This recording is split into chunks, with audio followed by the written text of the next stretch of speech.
Just to create this, I'm going to create a key plan. I'm going to work off my clone folders because I like clone folders. I'll use a combination of clones and traditional folders that you'll see here under construction documentation, cloned. If you like this, wonderful. No reason to keep them both here. You can take the construction documentation custom folders and you can delete that out. If you prefer to have your own custom folders, leave that, delete out the clone folder. But I'm going to set this up here, and I want to take my floor plan and I want to click and hold. If I hold down Alt on the Mac, if I hold down Control on Windows, I can drag a copy of a clone folder. I can drag a copy of a single story. I want to set this up as key plans. So here's my clone folder for key plans. Now we know we copied off floor plans. So the one thing I need to do is under the clone folder is go back in here under settings. I want to make sure that my layers are correct, and when I do this correctly, key plans, my scale that was set up here, I want to set this to 1 foot and 10. My pin set, I can set up a key plan pin set for how I want my pin sets to display. My model view options, key plan. My graphic overrides for key plan. My renovation filters, I'll keep them the same. My dimension types, key plan. We'll set all of this up and define that. When I hit OK, here's all my key plan views. And I can do my main level, so key plan. My upper level, key plan. And then I could tell this again here, do I want to show foundations? Or I can set this up, do not use, with my clone folder. And if we do go back later on and decide to go back under design and story settings and get rid of the third floor level here, the moment that I do that and click OK, it tells me deleting stories is not undoable here. Are you sure you want to do that? Yes, delete anyway. I've not put anything in. And now I'll see my main level, key plan, the scale, and everything's being defined by that.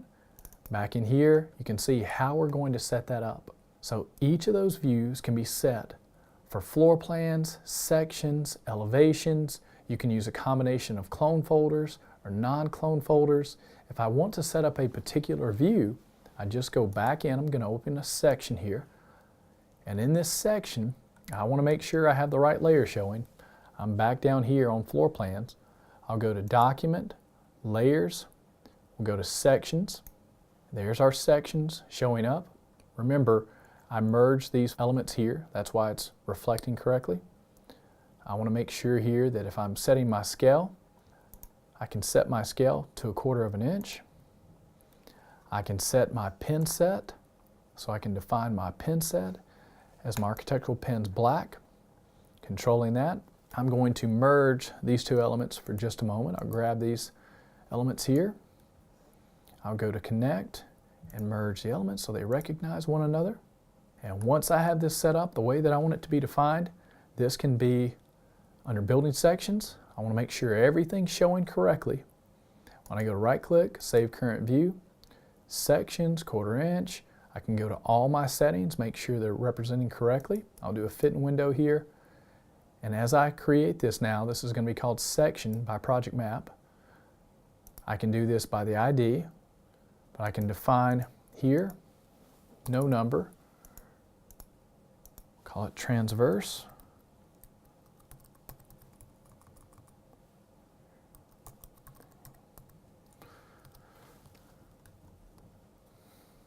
Section, so we can set that up, hit create, and now there's that view that we've created from here. You want to pay attention to what's showing up in your properties. You want to look at your view settings. You can always go back and tweak that and try your best to work around setting up custom view settings for each of these options, because it's hard to go back in and descramble what settings that you had set up to make that custom.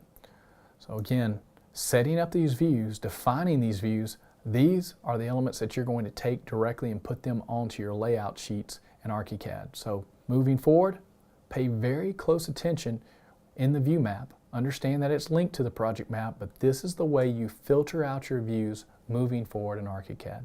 That concludes our lessons on view map. You'll continuously learn from this tool, and as you start to dive in, hopefully this is a good basis for you to help you understand how to leverage these tools in ArchiCAD 21.